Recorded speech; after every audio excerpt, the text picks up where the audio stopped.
What's up, guys? Welcome into a Week 16 edition of Chargers Weekly. Happy holidays. Merry Christmas. Matt Money Smith, always good to see you, brother. How are you? Doing well, Chris. Just hopeful that we get this game in on Sunday. You know, I don't know when people are listening to this, but certainly we've seen them move a game to Monday from Saturday, and we've seen them move games from Sunday to Tuesday. So anxious considering the way the news has been coming out with these two teams and the increase and players getting put on that COVID reserve list, whether or not we're going to get to a point where the NFL decides, okay, you're down 20 or 18. I think the Texans are at 18 at the time we're doing this. The Chargers, I think, are at 10 or 11. So just it's a tough week when you're trying to prep for a game and figure out exactly who's going to be out there playing. It's a fluid situation. Right now, as we take this on a Thursday, we know Joey Bosa and Keenan Allen will not play in the game. But as Money alluded to, there's a ton of guys on the list of both teams. Brandon Cooks, the kicker for the Texans, and then Ka'imi Fairbairn, Fairbairn, Eckler, Lindsley, Guyton. There's a lot of guys, and we'll know more, I guess, as we get to the weekend. But, buddy, I guess let's start on a positive note as far as the Pro Bowl is concerned. I mean, 6 Chargers make it, 5 starters, and really, I think. And you could have your beefs and your stubs and everything, but I was just shocked that Austin Eckler wasn't on the list, man. 17 touchdowns, second in yards from scrimmage, having really a special year. And the Chargers have 6 guys. Austin wasn't one of them. Yeah, I think it's I think it's sort of the same as people kind of squawking about Joe Burrow or Matthew Stafford. And I think and look, Austin's been phenomenal. Unfortunately, he plays in the same conference as Jonathan Taylor, and he's going to take that number 1 spot. But I'm with you. Joe Mixon's had an incredible year, no question about it. So there's, to me, like Kaiser White's another one. When I look at the linebackers, I think anybody that's ever been around Denzel could not be happier for him to make the Pro Bowl. He's such a great guy. But to me, the idea that Denzel Perriman made it ahead of Kaiser White is just crazy. Like there's so many of those games you can play. Obviously, the big one is Justin Herbert. The first time the Chargers have had the starting quarterback in the Pro Bowl since Fouts back in '83. So that's pretty freaking awesome for him because that's certainly earned. I do think he's been the best quarterback in the AFC this season, and that was certainly earned. Herbert, the starter, and then Rashawn Slater, the starting left tackle for the AFC. So Muddy, you're in a situation where you have a second-year quarterback and a rookie left tackle, probably going to be with this organization for the next decade plus, already making Pro Bowls. Obviously, the focus is on trying to get to the playoffs and make some noise this year. But we talk about just what Brandon Staley has brought to this team and the players that Tom Telesco has brought into this organization.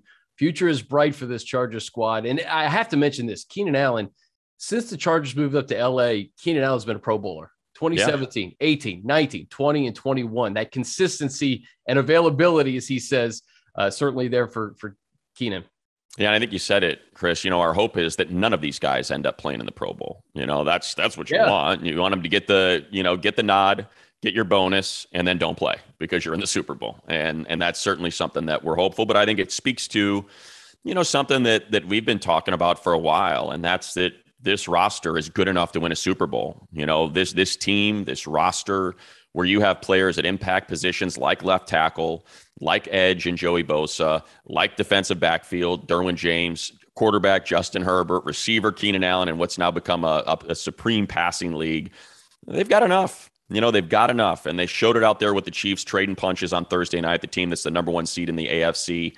And a lot of people thought, if you take all 60 minutes into account, that the Chargers were the better team out there. They just needed better execution in pivotal moments. And you tip your cap to the Chiefs defense for holding them on 1st and goal on 2 separate occasions from the 5. But it's also just, drop passes, missed opportunities. And that's just stuff that if they can clean up, it's clear they've got a roster that is good enough to win the Super Bowl.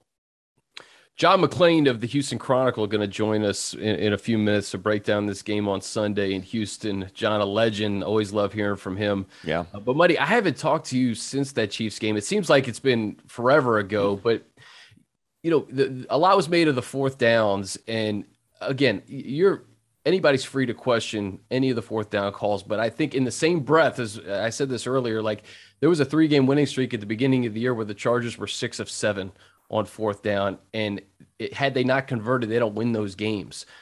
Philadelphia, you convert 2 fourth downs on the final drive to win on the road. So you could question the fourth down calls. I think anybody in Brandon Staley said it himself. It's a lively discussion between people who are all in on analytics and people who fall in the middle and people who like the old school way of thinking. But you do have to acknowledge that this is the identity of this team, and it's won them at least half the games this year, going for it on fourth down. Yeah. So, it's funny, Chris, because I'll even go, I don't even have to, and I'm just pulling up the play-by-play because I know it was twice. I'm pretty sure it's twice. Yeah. So here, you can just stay to the same game. They don't score their second touchdown to go up 14-10 without going for it on 4th and 1 at the 33. And that's within Dustin Hopkins' range. So if you want to complain about going for it on 4th down at the 28, they went for it on 4th down at the 33. They convert, and then Jalen Guyton gets a touchdown toss from Justin Herbert. So, yeah, you could have taken 3 there too. But people don't seem to remember, like when they want to argue, they don't point out that, oh, yeah, this happened in this game where you had to convert a fourth down to get the touchdown. And it was just the one time. Then Gabe Neighbors converted another one, but they didn't convert the next one after that. So, like, you can play the game. Oh, you took away 3 points here and you add 9 points there. Well, you'd have to take those 4 off the board now that, you thought you were going to get from, getting the first down. I know that I'm jumbling around and kind of popping around, but I think to me, it's either you're in or you're out. Like, that's it. I don't want to play you should have kicked it from the 28, but I'm fine with you going from the 4th and 5, but I don't like the one before the half, but I'm okay with the one at the start. You're either in or you're out. You either want them to play this way to me, like, that's the more important part of it. Either you like this as their identity or you don't. And I think if you're going to plant your flag, you got to plant it on one of those 2 hills. I want you to play football the conventional way. I want you to punt on 4th and 3 from midfield. I want you to kick field goals when you're inside of 50, whatever you think Dustin Hopkins' range is, 53, 55 yards, whatever it is. I want you to kick field goals on 4th down, and I don't want you going for it. And that's one lane. The other lane is we got Justin Herbert, Mike Williams, Keenan Allen, Austin Eckler. I believe in the play calling. I believe in the coach. And I'm comfortable maybe leaving a couple points on the board on downs, turnovers, because I think more often than not, our talent on the field on offense is going to be better than their talent on the field on defense. So, like, that's where I kind of play it when it comes to fans and who's pissed and who's not. Just ask yourself, how do you want them to play? Because that's the best way to, I think, go about it. Either you get upset that they go for it all the time or you don't. The game against the Browns, 47-42, Chargers are down 2 scores in the third quarter in their own territory. If they don't get that 4th down, right, they don't win that game, right? They don't win in Arrowhead if not for the aggression on 4th down at the end of the game. Yeah, they would have attempted a field goal from like 45, 48 yards in the swirling winds. It was windy. It was. So I guess, you know what, I'll push back and I'll take up for the people that have issues with using that as a defense. They had to go for it against Cleveland. They could not stop Nick Chubb. They couldn't stop the run. They had no choice. You know, the game had already dictated that if you don't do this, you're going to lose. So there wasn't really a choice. At Arrowhead, the conditions had dictated, you know what, you can't kick the field goal here. It's not realistic. I think what people are saying is in that game, your defense was good enough. Your defense was holding them in check. You know, so why not take the points? Why not get points whenever you can get them, knowing you're going to need as many as possible to beat the Chiefs? Yeah. You know, so I do understand that. I think, yeah, I'm not mad at that thinking, especially before the half, because if you're up, like, listen, the Chargers lost momentum right away in that game. They seized it back. If you do kick 3 before halftime, you're up 7 at home, and this is the Chiefs team of old where they're scoring 40, 50 points. I think it's playing well. So I could see that. Hey, 17-10, fine. Yeah, I think the one pushback, and again, I'm pushing back on all sides here. So I think, you know. Push away. So I think what you can then say is that you don't, and I'm speaking to the collective view of the fans, you don't have the intel that the coaching staff has. I think at that point, when they're going for it, they know Derwin's gone. They know that he's not coming back. And now they are staring at a defensive backfield with Devontae Harris, Trey Marshall, and Tavon Campbell instead of Derwin James, Alohi Gilman, and Asante Samuel, saying, how the hell are we going to slow this team down? In the second half, without Derwin can cover up a lot. We now know he's not going to be out there. So if we've got a goal-to-go situation, and I think this play is going to work, then I need that extra 4. I need 21-10 so much more than I need 17-10 right now, because I expect this offense to probably get after it in the second half based on what's happening with our current injury situation. So that's my guess, is that came into play there, is them thinking, we got this turnover on a short field. We're here right now. Let's see if we can sneak out an extra 4 and go up by 2 scores, knowing that Derwin's not going to be back in the second half. And hey, the offensive guys are all for it. Keenan, they should be, yeah. Put it in our hands. And I think the fact that they have been programmed early on to know that this is what it's going to be on fourth down, I do think that can only help you down the stretch. And listen, it's not always going to work, right? As we saw last Thursday, it's not always going to work. But it does come down to execution. And I think if you put them in the right positions, it's on the players to execute. And yeah. And you know what, Chris, I think the one thing that is being overlooked, and I'm sure Brandon Staley would prefer this, that he takes all the smoke. And he said that, but Mike Williams got to catch that ball on second down. Jared Cook, you got to catch that ball on second down. Those are 2 touchdowns. Yeah. And you're not in this position. And drops has been an issue this year. Now, I know that Herbert threw a freaking laser to Mike Williams, and that thing had some heat, but it's between the numbers. You got to catch that. And I know it was a little bit out of the reach of Jared Cook, but hit your hands. You got to catch it, man. And those are 2 touchdowns right there. And we're not even having this discussion. Before we get to John, Money, this game against the Texans, you look at their record. Obviously, this is a game that Chargers should absolutely win. But, Davis Mills has played pretty well these past few weeks. And I think John McClain said it last week. He outplayed Trevor Lawrence. I know he's not going to have Brandon Cooks, because that's another guy on the COVID list for the Texans. He's had a great year. Best player on offense right now. But who knows, this wacky NFL, man, you have to take every team very, very seriously, as we saw Arizona going to Detroit last week and lose them. Yeah, the one thing that I point to beyond the win over Jacksonville or him throwing for 300 against Seattle is Indianapolis. Indianapolis is one of the best teams in the NFL right now, and they went in there and absolutely beat the snot out of them. And I think if you want to be a Super Bowl, regardless of who's out there for you, if you've got enough and you've got, your left tackle's back and Herbert's out there and you got Chenna, and you got Linval and the interior of that line is back, Justin Jones and Kaiser White and Derwin's out there. I want to see this look like the Indianapolis game, where they were just completely outclassed by a team that is a Super Bowl contender. So that's now, look, things can change between the time we're taping this and when we actually play. And there could be more and more players that end up on that list. I hope that's not the case, but I think as it stands right now, I would like to see this team, do to the Texans what the Colts did to the Texans, what the Buffalo Bills did to the Texans, 40-0, when it was clear that, okay, here's the elite of the AFC. They should be putting it on this team that is a clear tear down and rebuild right now. And frankly, we haven't seen the Chargers play a team like this. I guess the Giants were the closest thing to it, and they took care of business. I mean, the Chargers have played, you look at their schedule, you look at the quarterbacks that have been on the other side of Justin Herbert this year. Yeah. It's been remarkable. And I think this team's battle tested, but these are the games you can't play down to the competition. No. With teams 7-7 and 8-6, Money ahead. I think the Broncos won. They're the 13th seed right now in the AFC. Had they won, I think they would have been in the playoffs. Yeah, if I'm not mistaken, right? Yeah, they would have. They would have been. They would have been ahead of the Chargers. They would have been the 6th. They would have been the 6th seed. So, you drop 7 spots. I mean, that's just how close tight it is. Within the AFC is. So, all right, Money. Let's get to John McClain. All right, guys, before we get to John, a quick note to let you know that Pepsi, they're passing out the ultimate Chargers fan experience only at 7-Eleven. Rush in and scan the code for your chance to win some awesome Chargers prizes. Bolt up with Pepsi.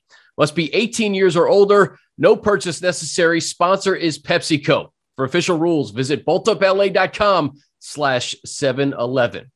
Also want to tell you guys about picks for Popeyes. Every Chargers game this season, when the Bolts defense gets an interception, show your game recap email to your local Popeyes. Get a free chicken sandwich when you purchase a chicken sandwich at regular menu price. All right, Money, let's bring him in to get this week's opposing view, the great John McClain of the Houston Chronicle. And John, it's always a pleasure catching up with you. We're looking forward to getting down there on Sunday. Money and I were just talking about it, though. Some uncertain times as we tape this, more guys being put on the COVID list in Houston. It's the world in which we live in right now. And of course, the NFL is no different. The Texans, as of right now, have 22 players that are on the COVID-19 reserve list. They only have one player who's going to be out with an injury, but of the 22, they still have their two quarterbacks. They lost their kicker, Ka'imi Fairbairn, who's had field goals of 61, 52, and 51 in the last two games. And they signed some guy I've never heard of.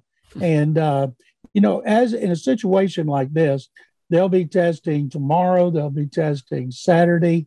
They'll be testing. You can do it up to Sunday morning before the game. So they're hoping to get guys back. But when I look at last week, I know Cleveland was hoping to get Baker Mayfield back, and he's still not back. And the truth is, Chargers are going to win this game no matter who's playing for the Texans. Yeah, John, I'll tell you, it's and again, it could change for the Chargers as we're doing this right now. They're at 11, and they added two more guys yesterday, two starters. Jalen Guyton's been the third receiver, and Austin Eckler's certainly been one of the best running backs, accounted for 17 touchdowns for this team. So don't know what that's going to look like. Could you share with us, player sentiment, coach sentiment? We know, kind of how Baker felt. He took to social media talking about where he was. Where are the players at with kind of how this is being approached? The only one who has said anything that we've taken to heart is their center, Justin Britt, who missed a few games.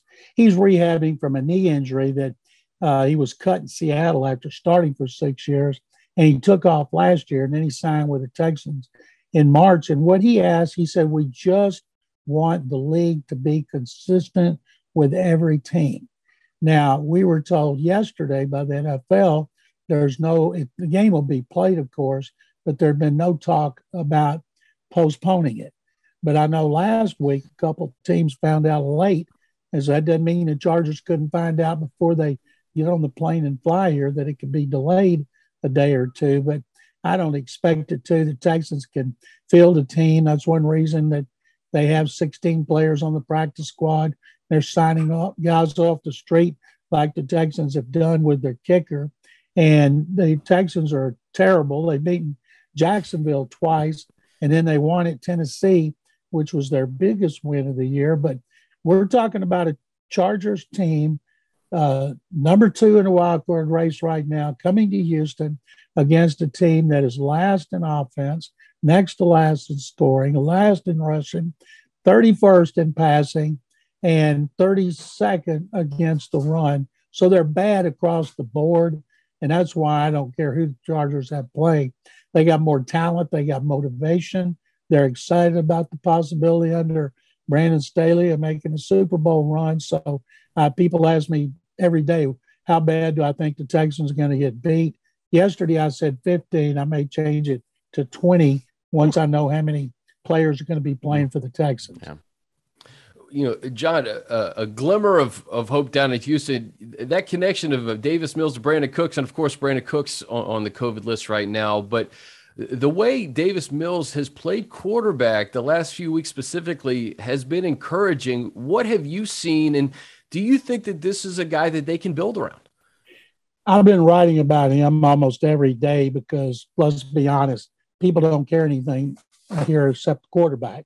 When's Watson going to be traded? Where and what are they going to get for him? And will they use a pick on a quarterback? And I can tell you right now, they have the 3rd overall pick. They would not be taking a quarterback.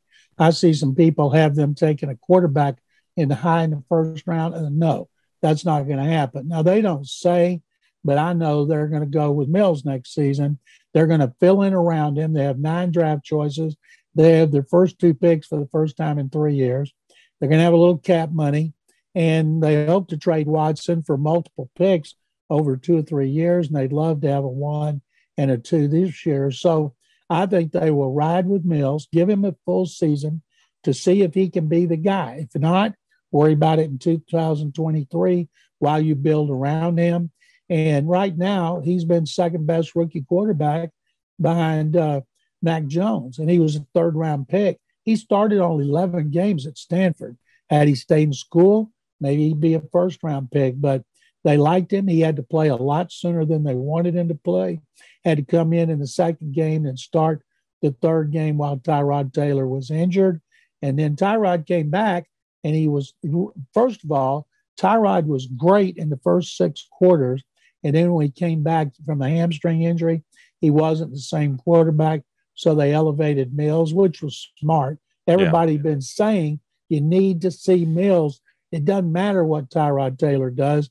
But David Culley, the coach, said we're trying to win, and Tyrod gives us the best chance to win. And when he didn't, they went back to Mills.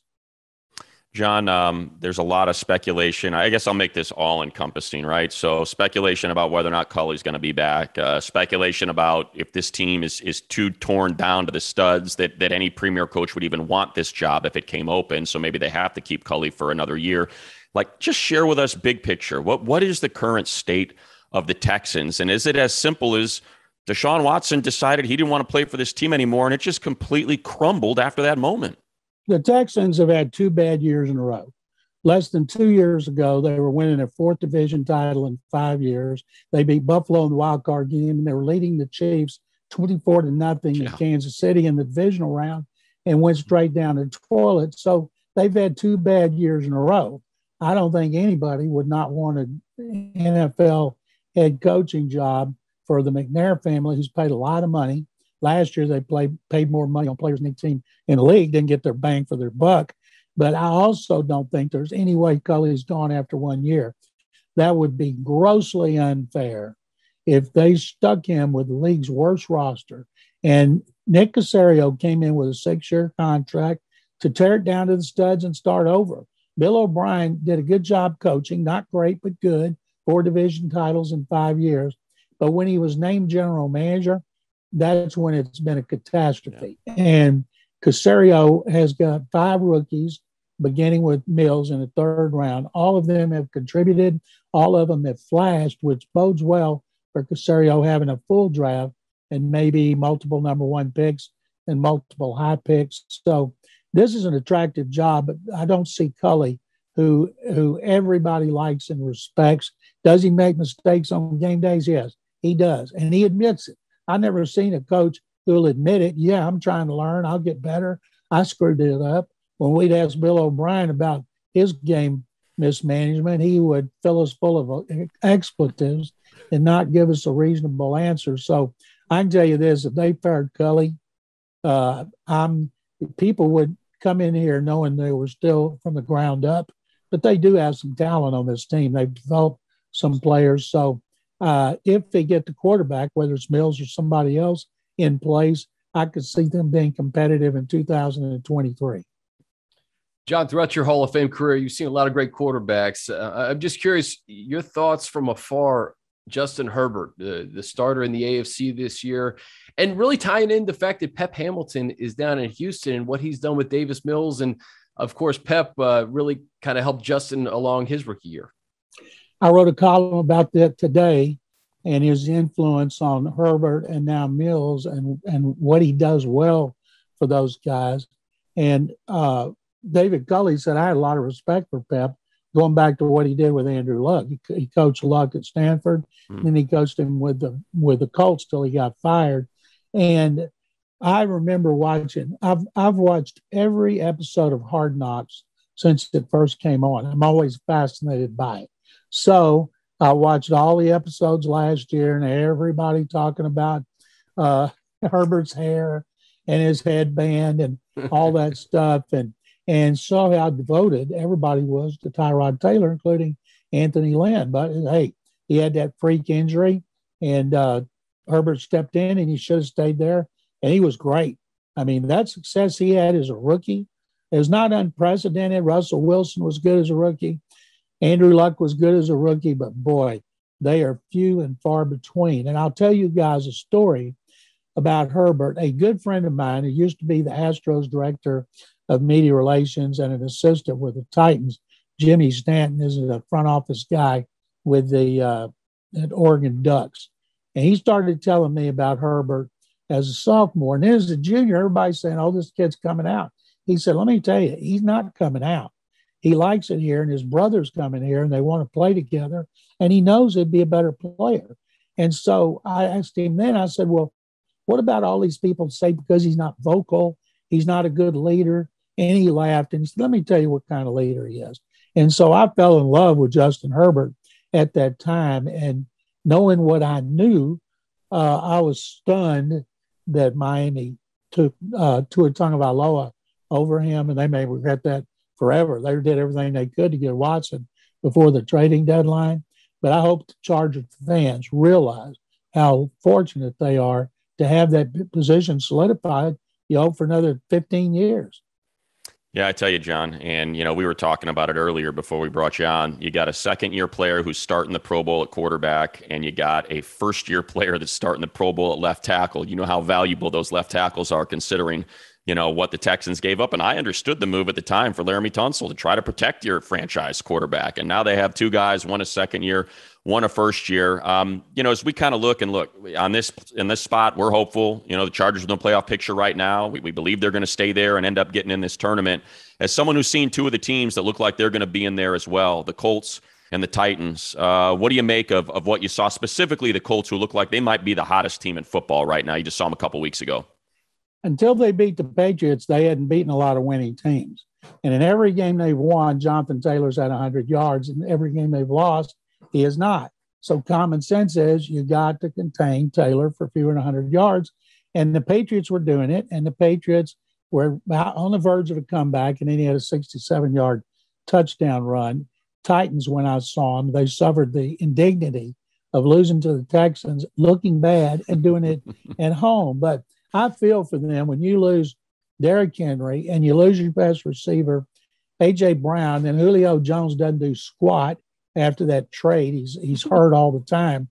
It's amazing Ryan Tannehill has not played worse, and he's played bad, but they don't have the benefit of the play action like Carson Wentz does. So if you took out Jonathan Taylor, Carson Wentz probably going to have 14 touchdowns and 14 interceptions like Ryan Tannehill. But they're talking in Tennessee about Henry coming back for the playoffs, and they might play him against the Texans in the last game, and he might give him 10 or 15 carries, which means he rushed for about 250 yards because in the last three games, he's averaged 228 yards against the Texans. John, we'll get you out of here on this. When you look at this AFC, have you ever seen anything like this in terms of there's 13 teams that are still in contention for the playoffs? Yeah. I mean, 8-6, 7-7, up and down the conference. Have you seen anything like this before? The only time we saw anything like it was 1982 when a strike had them playing 9 games and they let almost anybody into the playoffs. And it turned out to be a whole lot of fun. But in this case, I like it when an extra team is in there. A lot of traditionalists complain like they always complain, because the fan bases are energized, so are the teams. And as someone, I will never complain about Bill O'Brien's coaching again, because except for 2017, when Watson suffered a season-ending injury and they had 22 players on IR, they were either winning the division or competing for the division when he was there for a full season. So now the Texans are so far away from that, I'll be on the other side of the grass before they get good again. And I think it's tremendous for the league. I think it's tremendous for the fans and the media. When you got a winner, you get more listeners, you get more clicks on your stories, people get more excited. And I think just 4 years ago, Texans came down there and beat the Chargers in Carson, and that seems like 14 years ago. It really does. Yeah. I mean, gosh, what was that, 2019? Is that 2019? Rivers played great, and the Texans beat them on the last drive. Yeah. Oh, my gosh. Yeah, it was a good time. We appreciate it. John, that was great. Really appreciate it. My pleasure, guys. Thank you very much. Merry Christmas, happy holidays, and good luck to the Chargers from here on out. We'll see you. So much. We'll see you on Sunday, John. Merry Christmas to you. Thank you. All right, Money. John McClain, man. He's the best. He is. There's a handful of them, and anytime you can get around the guys that have been covering a beat as long as John has. Many stories, and it was just, I think, for our younger fans that are just getting into the NFL, it's probably hard for them to believe that, pre-social media, players had to sidle up to these guys. They had to befriend them. They had to share information with them because they wanted to get their names out. They play a sport where their faces are covered up by helmets. They're relatively unknown. It's not the NBA. It's not baseball. And football players that wanted to become celebrities, if they weren't quarterbacks, they were relying upon the beat writers. And the beat writers used to travel with them. They travel commercial, and the beat writers might be sitting in a seat right next to these guys. They'd stay at the same hotel. Yeah. A lot of times the teams would include them in their meals, and they were part of the team, and John is part of that generation. He's been doing it that long, from when it was the Houston Oilers, and he's running around with Bum Phillips and Earl Campbell, and he's look, there's not a lot of them left because it's now been about 15 years since we kind of had those relationships, maybe 10, but it's always great when you can get someone like John that's been doing it this long, and doing it this long as a local beat writer, because he's just as good as it gets. And man, if you have an opportunity, you'll see. You can tell the way he writes compared to maybe how some other people write about the league and about sports now. It's a true craft, and we certainly appreciate having him. You can hear him in the way that he threads those words and weaves them together to spin his stories. It really is. He pulls no punches, and I love the little anecdote about Herbert, knowing that Herbert was going to be a leader, and despite people saying he wasn't and wasn't vocal enough, and just having that insight, like you said, at the local level, but to be so plugged into the league, it is very, very rare. So we appreciate John for sure. Buddy, I usually ask you for keys to the game at this point, but I mean, stay healthy. Stay healthy. Yeah. Hopefully keep as many guys off that list as we can. Get there, get a win, and get back, and keep guys off that list when you get back. Like that, to me, that's that. I remember Anthony Lynn said it last year. He said, look, we believe that whoever is able to manage this pandemic is going to probably win the Super Bowl, that this thing is going to alter. Now, it didn't quite work out that way in the NFL. Most people were able to avoid any serious issues, but those words certainly ring true right now. And I'm not saying that a team's going to do a better job of it than the other. I think it probably at this point is coming down to luck. You see the Chargers, the Chiefs got a ton of positives. The Chargers now have it. They faced each other on Thursday night, so I don't know how it's going to turn out, but it's a bummer that it's come down to this, especially this late in the season. I just hope that somehow, some way we can get past it in these next 2-3 weeks. And by the time the playoffs come around, the Chargers can stay healthy enough to get these wins over the Texans, Broncos, and Raiders, get in the tournament, and be at full health when the playoffs start. Yep. Three more to go in the regular season, and they're all huge if the Chargers want to get in the tournament and make some noise and hopefully peak at the right time. And like you said, it's a combination of luck and just managing it the best you possibly can. So that's the key to the game. Stay healthy, get a win. I wish I had stuff that was better. I mean, you heard what John said. Look, their defense is terrible. I said it already. And if you look at their roster as it stands right now, they've got 3 defensive linemen. Their entire defensive front is on this COVID reserve list. So they're bringing in practice squad guys. And you know what? Build off what you had on Thursday night, with Justin Jackson. You're going to have Darius Bradwell up probably in place of Austin Eckler. Let him pound between the tackles with his big body. Let's see Josh Kelly get after it. Just run the snot out of the ball against this team that is decimated on their defensive front, and get the heck out of there with an easy win. And Money, maybe that's the one thing I really do want to see is I want to see Justin Jackson and Joshua Kelly and hopefully Bradwell too, just continue to do what they've been doing the last 2 weeks. 344 yards on the ground the last 2 weeks, 192, a season high against the Chiefs. I just think that is an added weapon to go with Austin as you get into the playoffs. The Chargers have shown, and we've been talking about it for a long time here, you have to run the football, and they've shown that they've been able to do it the last couple of weeks. I know it's against a team that's depleted and one of the worst in football in terms of stopping the run, but take advantage of it and maybe get a little confidence for Kelly and Jackson and Bradwell as we get into these final 2 games of the regular season. And, they did it against the Chiefs. No problem. Let's go. Let's go between the tackles. Let's run over, let's help Trey Pipkins out. And, we didn't mention Trey Pipkins at all in that game because it was fine. There were no issues. So do it again. He wasn't sacked. Herbert wasn't sacked either, right? He wasn't sacked, right. I don't believe. Exactly. Yeah. So, yeah, let's go. Let's go. All right, guys. Hey, Merry Christmas. Happy holidays. Always appreciate you guys tuning in every Thursday during the season. Money, again, I say it every week. I love doing this with you. Merry Christmas to you. And I'll see you in Houston. Be sure to download and subscribe to the Chargers Podcast Network. Wherever you listen to podcasts, Money going to be doing his thing. I know your prep sheet's going to be looking a little bit different this weekend, my friend. It's going to have a lot of handwritten notes on it because probably not going to find out till after we travel. I'm not going to have the computer to print things out how I want. It's going to be a real messy board, but you know what? It's football game. It's much easier for us to get through it than those guys to get through it. So I'm not going to complain. Yeah, no question about it.